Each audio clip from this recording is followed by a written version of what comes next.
সুপ্রিয় শিক্ষার্থীবৃন্দ, তৃতীয় শুভেচ্ছা নাও। আশা করি যে যেখানে আছো সবাই ভালো আছো, সুস্থ আছো এবং নিরাপদে আছো। বামনী ডিগ্রি কলেজের অনলাইন ক্লাসে তোমাদের স্বাগত জানিয়ে আজকের ক্লাস শুরু করছি। আমরা ইতিমধ্যে আরও দুটো ক্লাস করেছি অনলাইনে, তোমাদের নিশ্চয়ই তোমরা ক্লাসগুলো করেছো। আমরা আমাদের এই দ্বিতীয় পর্যায়ের এই অনলাইন ক্লাসের আজকে হচ্ছে তৃতীয় ক্লাস। তো পূর্ব ঘোষণা অনুযায়ী আমাদের আজকে আলোচনা করার কথা ব্যবসা সংগঠন ও ব্যবস্থাপনা প্রথম পত্রের ষষ্ঠ অধ্যায় অর্থাৎ সমবায় সমিতি থেকে। আমরা এর আগে যে দুটো ক্লাস অনলাইনে করেছি সেটাতে আমরা প্রথম ক্লাসে আলোচনা করেছি মূলত সমবায় সমিতির ধারণা নিয়ে বা সমবায় সমিতি কাকে বলে, আর দ্বিতীয় ক্লাসটিতে আমরা আলোচনা করেছিলাম সমবায় সমিতির কয়েকটি বৈশিষ্ট্য নিয়ে। আর সেই ধারাবাহিকতায় আমাদের আজকের আলোচনা সমবায় সমিতির মূলনীতি বা basic principles of cooperative society. শিক্ষার্থীবৃন্দ, আমরা আগেই বলেছি যে আমাদের অনলাইন ক্লাসগুলো আমরা খুব ছোট ছোট টপিকের উপরেই নেব এবং অর্থাৎ ডিউরেশনটা আমরা খুব বেশি বাড়াবো না। আমরা 14-15 মিনিট বা 20 মিনিটের মধ্যে এই ধরনের ডিউরেশনের থেকেই আমরা ক্লাসগুলো তৈরি করব, যাতে করে তোমাদের দেখতে সুবিধা হয়। তো সেইটার আলোকেই আমাদের আজকের ক্লাসটা ডিউরেশনে খুব বেশি হবে না। আমরা আজকে শুধুমাত্র একটি টপিকই রাখলাম, যেটা হচ্ছে সমবায়ের মূলনীতি। তো চলো শুরু করা যাক। যেমন সমবায়ের কতগুলো মূলনীতি আছে, যে মৌলিক নীতিগুলো অবশ্যই কিন্তু মানতে হয়। নীতি বলতে আসলে অনেকগুলো আদর্শকে বোঝায়, আর আদর্শ হচ্ছে এমন একটি বিষয় বা যেটা অবশ্যই কিন্তু পালন করতে হয়। যেমন ধরো নীতি, যে আমরা সত্য কথা বলি, এটা আমাদের একটা নীতি বা আদর্শ। খারাপ জিনিস কিন্তু আদর্শ হয় না, ভালো জিনিসগুলোই কিন্তু আদর্শ হয়। তো তেমনি এই কতগুলো আদর্শ বা নীতি নিয়ে, যেগুলো একবারে মূল নীতি, যেগুলো পালন করতেই হয়, সমবায় সমিতিতে এগুলো থাকতেই হয়, সেই নীতিগুলো নিয়ে আমরা কথা বলবো। অল্প কটি নীতি নিয়ে কথা বলবো। তো প্রথমেই যে প্রধান, একবারে সর্বপ্রথম বা প্রধান নীতি, সেটা হচ্ছে একতা বা ইউনিটি ইংলিশে বলা হয়। তোমরা ছোটবেলা থেকে পড়ে আসতেছো যে ইউনিটি ইজ আ স্ট্রেংথ, একতাই বল। এই যে বুড়ো এবং তার 5 সন্তানের গল্প নিশ্চয়ই তোমাদের মনে আছে, যে সবাইকে 5টা কাঠি প্রত্যেককে একটা একটা করে দিয়ে ভাঙতে বলা হলো, পরে এটা খুব সহজে ভেঙে ফেললো। আবার 5টা কাঠি একসঙ্গে করে দেওয়া হলো, কেউই ভাঙতে পারলো না। অর্থাৎ এটা হচ্ছে তোমার সকলে মিলে এক থাকলে একটা বড় শক্তি তৈরি হয়, এবং সেটা এই ঐক্যবদ্ধভাবে কাজ করলে এটা কিন্তু কি করা যায়, মানে অনেক দূর, মানে উদ্দেশ্য অর্জনের জন্য এগিয়ে যাওয়া যায়। তো সমবায়ী একতার মূলনীতিটা অবশ্যই থাকতে হবে বা পালন করতে হবে। তারপর 2 নম্বর যেটা আছে সততা। Honesty is the best policy. হ্যাঁ, আমরা ছোটবেলা থেকে পড়ে আসছি যে সততাই হচ্ছে সর্বোৎকৃষ্ট উপায়। Honesty is the best policy. Honesty থাকতে হবে। আসলে সততাই যদি না থাকে, কোনো কাজে কিন্তু তোমার ভালোভাবে করা যায় না। হ্যাঁ, যেখানে তোমার সততা নেই সেখানে থাকবে দুর্নীতি, সেখানে থাকবে তসরুফ, এই ধরনের মানে খারাপ জিনিসগুলো থাকবে। তো সেক্ষেত্রে সমবায় কিন্তু এটা অনেক নিম্ন মধ্যবিত্ত বা নিম্নবিত্ত মানুষের একটা সংগঠন। সেখানে তারা খুব কষ্টের উপার্জন থেকে অল্প অল্প করে তারা তোমার সঞ্চয় করে এই মূলধন সৃষ্টি করে এই ধরনের সমিতি তৈরি করে। তো সেই ক্ষেত্রে এইসব যদি তসরুফ হয়ে যায় বা এটা যদি দুর্নীতি হয়ে যায় এইসব টাকা পয়সা, তাহলে তো আর এই সমিতি টিকে থাকবার কোনো সম্ভাবনা নাই। সুতরাং এখানে সততার নীতিটা পালন করাটা অবশ্যই তোমার পালনীয় একটা বিষয়। তো এখানে অবশ্যই সততার গুণ থাকতে হবে বা সততার নীতিটা ফলো করতে হবে বাধ্যতামূলকভাবে। তারপর 3 নম্বর আছে সাম্য। এটার ইংলিশ টার্মটা হচ্ছে ইকুয়ালিটি, সমতা। অর্থাৎ এখানে তোমার এই একটা মানুষ বয়সের পার্থক্য থাকতে পারে, তোমার এই শিক্ষার পার্থক্য থাকতে পারে, কেউ কম শিক্ষিত, কেউ বেশি শিক্ষিত, কেউ কম বয়স, কেউ বেশি বয়স, কেউ নারী, কেউ পুরুষ, হ্যাঁ, এরকম থাকতে পারে। কিন্তু এখানে অধিকার কিন্তু সবার সমান। অর্থাৎ কেউ তোমার বয়সে বেশি হয়েও বেশি সুবিধা ভোগ করবে তা নয়, আবার কেউ বয়সে কম হয়ে কম সুবিধা ভোগ করবে এমনটা নয়। হ্যাঁ, কেউ অনেক শিক্ষিত হয়ে বেশি সুবিধা নেবে সেরকমটি যেমন নয়, কেউ কম শিক্ষিত হয়ে কম সুবিধা নেবে তেমনটাও নয়। এখানে সবাই কিন্তু সমান মর্যাদার, এই জন্য তারা সবাই সমান অধিকার ভোগ করবে। এটা হচ্ছে আরেকটা নীতি বা সাম্যের নীতি, এটাও ফলো করতে হবে। এরপর আছে 4 নম্বর আছে সহযোগিতা বা কোঅপারেশন। এখানে সহযোগিতা, পারস্পরিক সহযোগিতার কথা বলা হচ্ছে। সমবায় সমিতি কিন্তু এটা একটা সম্মিলিত মানুষের একটা সংগঠন। এখানে একই পেশার কতিপয় মানুষ একসাথ হয়ে কিন্তু এখানে এই সমবায় সমিতি গঠন করে। কিন্তু এরা কারা? এরা হচ্ছে নিম্ন আয়ের মানুষ বা মধ্যম আয়ের মানুষ বা নিম্ন মধ্যম আয়ের মানুষ। হ্যাঁ, তো এখানে এই পারস্পরিক সহযোগিতাটা যদি না থাকে তাহলে কিন্তু তারা যে উদ্দেশ্য নিয়ে সমিতিটা গঠন করবে সেই উদ্দেশ্য কিন্তু অর্জন করতে পারবে না। সুতরাং অবশ্যই এখানে কোঅপারেটিভ মানসিকতা থাকতে হবে। আর কোঅপারেটিভ থেকেই, কোঅপারেশন থেকেই কিন্তু কোঅপারেটিভ কথাটা আসছে। এই কোঅপারেশন পারস্পরিক থাকতে হবে। এটি হচ্ছে সমবায়ের আরেকটা নীতি। এরপরে আছে তোমার 5 নাম্বার নৈকট্য। হ্যাঁ, এটার ইংলিশ টার্মটা হচ্ছে প্রক্সিমিটি। নৈকট্য বলতে আমরা আমাদের প্রথম ক্লাসে বলেছি, তোমাদের মনে থাকার কথা, একটি নির্দিষ্ট এলাকার, অর্থাৎ কাছাকাছি অবস্থান করে কিন্তু এরা সবাই, মানে একটা নির্দিষ্ট এলাকায় যাদের সাথে বলতে গেলে প্রায় প্রতিদিন অথবা 2-1 দিন পর পর অথবা অন্তত সপ্তাহে হলেও এদের সঙ্গে প্রত্যেকের নানা রকম দেখা সাক্ষাৎ হয়, কথাবার্তা হয়, গল্প সল্প হয়। তারপরে তোমার ভাবের আদান প্রদান হয় কোনো না কোনোভাবে। হ্যাঁ, মানে পরস্পরকে সবাই চেনে এবং সবাই তারা একদম কাছাকাছি একটা এলাকাতে বাস করে। এটাই হচ্ছে মূলত নৈকট্য। এইটা কিন্তু থাকতে হবে। অর্থাৎ অনেক দূরের সদস্য যদি হয় তাহলে তো তাদের সঙ্গে কিন্তু পারস্পরিক দেখা সাক্ষাৎ হবে না, অনেক দিন পরেও কিন্তু হবে না সাধারণত। তো সেক্ষেত্রে এই নৈকট্যতা থাকতে হবে সমবায় সমিতির, মানে কাছাকাছি অবস্থানে থাকতে হবে, একটি নির্দিষ্ট এলাকার হতে হবে তারা।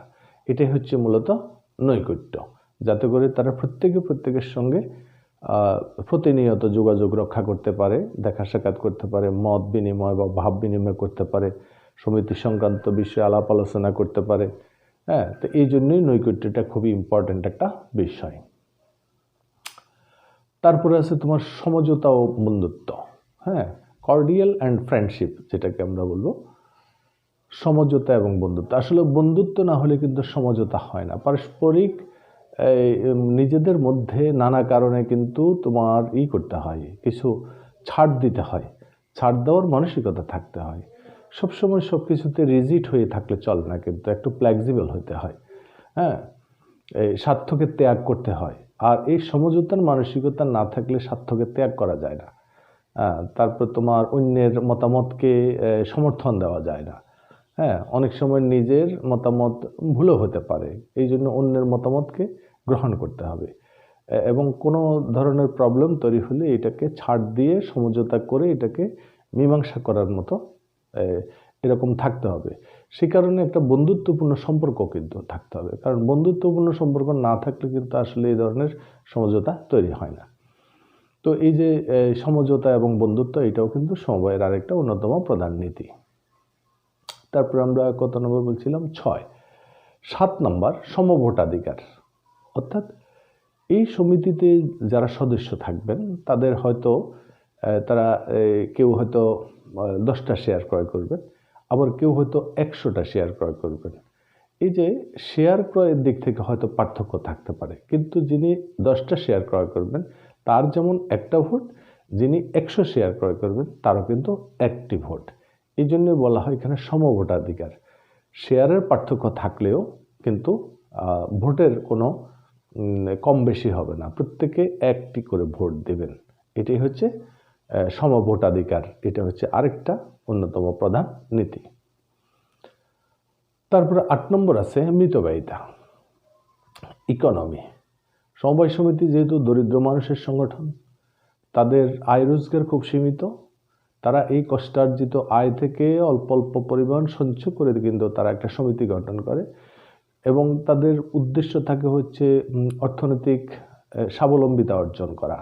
হ্যাঁ, এই অর্থনৈতিক স্বাবলম্বিতা অর্জন করার জন্য তাদের এখানে কিন্তু অপচয় করলে সেটা কিন্তু সেই উদ্দেশ্যটা তাদের হাসিল হবে না। তাহলে এখানে সব সময় এই মিতব্যয়িতার নীতিটি ফলো করতে হবে, অর্থাৎ একেবারে যেখানে যেতটুকু যাই প্রয়োজন, যেখানে যা প্রয়োজন সেখানে সেইটুকু পর্যন্ত ব্যয় করতে হবে। এর বাইরে ব্যয় করলে সেটাকে অপচয় বলে ধরে নেওয়া হবে। আর অপচয় যে সংগঠনে থাকে বা যে প্রতিষ্ঠানে থাকে সেই প্রতিষ্ঠান কখনোই উন্নতির শিখরে পৌঁছতে পারে না। তাহলে অবশ্যই অপচয় রোধ করতে হবে এবং মিতব্যয়ী হতে হবে। এটি হচ্ছে সমবায় সমিতির আরেকটি নীতি। তারপর আছে 9 নম্বর মুনাফা বন্টন। মুনাফা বন্টনটা হচ্ছে অর্থাৎ সমবায় সমিতি ব্যবসা করে যে মুনাফাটা অর্জন করবে সেই মুনাফাটা সদস্যদের মাঝে ভাগ করে দিতে হয়। তো এখানে সমিতির কিন্তু সম্পূর্ণ মুনাফা কিন্তু ভাগ করে দেওয়া যায় না। এখানে সমিতির নিয়ম আছে। আমাদের সমবায় আইন এবং সমবায় বিধিমালা অনুযায়ী তো কিন্তু আমাদের দেশে সমবায় সমিতি গঠিত হয়। তো সে আইন এবং বিধিমালায় বলা আছে যে একটি সমিতির যেই অর্জিত যে মুনাফা, অর্থাৎ একেবারে যেটাকে নেট প্রফিট বলা হয়, এই প্রফিটের পুরোটা কিন্তু সদস্যদের মাঝে বন্টন করা যাবে না। এই মুনাফার শতকরা 15% অর্থাৎ 15% এটা একটি রিজার্ভ ফান্ডে রাখতে হবে। রিজার্ভ ফান্ডটা হচ্ছে কি? রিজার্ভ ফান্ডটা হচ্ছে যদি ভবিষ্যতে সমিতি যদি কোনো বিপদগ্রস্ত হয়, ওই বিপদকালীন বা আপদকালীন অবস্থাটা মোকাবেলা করার জন্য একটা ফান্ড থাকতে হয়। সেই ফান্ডটা হচ্ছে রিজার্ভ ফান্ড। প্রত্যেক বছর মুনাফা থেকে 15% রিজার্ভ ফান্ডে রাখতে হবে আর 5% সমবায় উন্নয়ন তহবিলে রাখতে হবে। তাহলে এখানে হচ্ছে মোট 20%। অর্থাৎ আমি সহজ করে যদি উদাহরণ দিয়ে বোঝানোর চেষ্টা করি, সেটি হচ্ছে একটি সমিতির যদি ধরো 100 টাকা প্রফিট হয়েছে, এই 100 টাকা থেকে 15 টাকা রাখতে হবে সমবায় সঞ্চিতি তহবিলে আর 5 টাকা রাখতে হবে উন্নয়ন তহবিলে। তা এই 20 টাকা রাখার পর আর অবশিষ্ট থাকে 80 টাকা। এই 80 টাকা সদস্যদের মাঝে আনুপাতিক হারে বা শেয়ার অনুপাতে বন্টন করে দেওয়া হবে। এই নীতিটা অবশ্যই ফলো করতে হবে। এটাও সমবায়ের একটা অন্যতম প্রধান নীতি।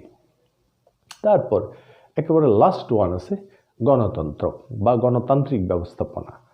এই সমবায় সমিতি পরিচালনা করার জন্য সকলের যদিও অধিকার আছে, কিন্তু সকলে পরিচালনা করে না। সকলের পক্ষে একটা বডি থাকে, একটা পরিচালনা পর্ষদ থাকে। সেই পরিচালনা পর্ষদটা নির্বাচিত হতে হয়, অর্থাৎ প্রত্যেকটা মানুষের ভোটে দাঁড়ানোর অধিকার আছে বিভিন্ন পদে। তোমরা জানো যে সমবায় সমিতিতে একজন চেয়ারম্যান থাকেন, একজন ভাইস চেয়ারম্যান থাকেন, তারপরে একজন সেক্রেটারি থাকেন, একজন কোষাধ্যক্ষ থাকেন এবং বিভিন্ন ধরনের সদস্য বা পরিচালক থাকেন। এরা সবাই কিন্তু সাধারণ সদস্যদের ভোটে নির্বাচিত হয়েই কিন্তু এই বডিতে আসতে হয় এই সমিতি পরিচালনা করার জন্য। তো সেক্ষেত্রে প্রত্যেক সদস্যদের কিন্তু ভোটে দাঁড়ানোর রাইট আছে, কিন্তু সবাই তো আর দাঁড়াচ্ছে না। আর যারা দাঁড়াচ্ছে না তারা কিন্তু ভোট দিয়ে যারা দাঁড়াচ্ছে তাদেরকে নির্বাচিত করে। তাদের মধ্যে থেকে সবচেয়ে যিনি যোগ্য বা দক্ষ বা অভিজ্ঞ সমবায়ী যিনি আছেন তাকে নির্বাচিত করে সমিতির স্বার্থে। এবং এই ধরনের একটা বডি নির্বাচনের মাধ্যমে গঠন করে তারপর সমিতি পরিচালনার দায়িত্ব তাদের উপর ন্যস্ত করা হয়। তো এইটাই হচ্ছে মূলত আসলে গণতান্ত্রিক ব্যবস্থাপনা, অর্থাৎ ভোটের মাধ্যমে নির্বাচিত কয়েকজন প্রতিনিধির সমন্বয়ে যে বডিটা তৈরি হয়, সেই বডিটাই মূলত সমবায় সমিতি পরিচালনা করে থাকে। এটাই হচ্ছে গণতান্ত্রিক ব্যবস্থাপনা। তো এই হচ্ছে আমি যে কটা বললাম, 10টা বললাম, বইতে আরও আছে, আমি সবগুলো আলোচনায় আনলাম না কারণ ক্লাসকে দীর্ঘ করতে চাই না। আমরা এই জন্য এই 10টি মূল নীতি আমার পছন্দের, আমি যেগুলোকে খুব বেশি ইম্পর্ট্যান্ট মনে করলাম, সেই 10টি নিয়ে আমি আজকের ক্লাসটা সাজালাম। তো তোমাদের কাছে যে বই আছে, এই বইতে আরও কিছু মূলনীতি তোমরা দেখতে পাবে, হয়তো কোনো বইতে 15টা, কোনো বইতে 16টা, 14টা এরকম আছে। তো ওই মূলনীতিগুলোও তুমি পড়লে বুঝতে পারবে। আমি ওখান থেকে যেগুলো বেশি বেশি ইম্পর্টেন্ট মনে করলাম যে আলোচনা করা দরকার, আমি সেই কটা নিয়েই আজকে আলোচনা করলাম। তো আশা করি আমাদের এই সংক্ষিপ্ত সময়ের এই আলোচনার থেকে সমবায় সমিতির যে মূলনীতি বা বেসিক প্রিন্সিপাল, অর্থাৎ যে নীতিগুলো অবশ্যই পালন করতে হবে এবং পালন না করলে সেই সমিতিটা কিন্তু তার কাঙ্ক্ষিত লক্ষ্যে পৌঁছতে পারবে না বা সমবায় সমিতিতে ভালো প্র্যাকটিসটা হবে না, সেই ধরনের এই নীতিগুলো অবশ্যই পালন করতে হবে। যেই সমিতি এই ধরনের নীতিগুলো পালন করবে, নিশ্চিতভাবে সেই সমিতি তার কাঙ্ক্ষিত লক্ষ্য অর্জন করতে পারবে। আর যেখানে এগুলোর ব্যত্যয় ঘটবে, এই নীতি যারা ফলো করবে না, এই নীতি যারা প্র্যাকটিস করবে না বা পালন করবে না, সেখানে কিন্তু সমিতির নানা রকম প্রবলেম তৈরি হয়। তহবিল তছরূপ হওয়ার সম্ভাবনা থাকে, সমিতি নষ্ট হয়ে যেতে পারে, ভেঙে যেতে পারে, হ্যাঁ, তারপরে সদস্যরা কেউ কেউ বিদায় নিয়ে চলে যেতে পারে এবং দুর্নীতিবাজদের হাতে এটা চলে যেতে পারে, হ্যাঁ। এইসব কারণে কিন্তু এগুলো খুব স্ট্রংলি কিন্তু সেখানে পালন করাটা উচিত। তো আজকের ক্লাস আমি আর দীর্ঘ করব না, আমরা আমাদের পরবর্তী ক্লাসে যেটা আলোচনা করব সেটা হচ্ছে একটি সমবায় সমিতি কীভাবে গঠন করা হয়, হ্যাঁ, বা ফরমেশন করা যায় কীভাবে, formations of the cooperative society, এটা নিয়ে আমরা আমাদের নেক্সট ক্লাসে আলোচনা করব। তো অবশ্যই সেই ক্লাসটি দেখবে আশা করছি। তো আজ আর নয়, এখানে শেষ করছি, দেখা হবে পরবর্তী ক্লাসে। সবাই ভালো থাকো, সুস্থ থাকো, নিরাপদে থাকো। কোভিডের মধ্যে সবাই নিজের স্বার্থে, পরিবারের স্বার্থে স্বাস্থ্যবিধি মেনে চলো। সবাইকে আবারও ধন্যবাদ জানিয়ে আজকের ক্লাস শেষ করছি। আল্লাহ হাফেজ।